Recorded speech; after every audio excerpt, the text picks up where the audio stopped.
Здравейте, приятели! Христос Воскресе! Време е да ви покажа какво да направите с остатъка от козунака от Великден.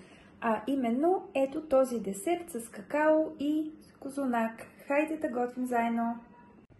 Ето какво е необходимо: козунак, еспресо, какао, кондензирано мляко, което е карамелизирано, и 2 супени лъжици крема сирене. Натрушаваме си козунака на трохи.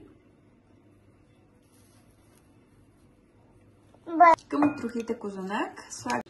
трохите козунак добавихме крема сиренето, слагаме кафето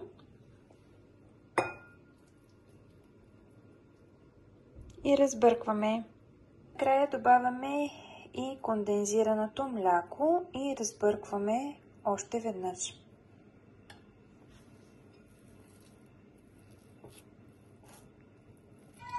Сервираме готовата смес в чинийка и поръзваме с какао.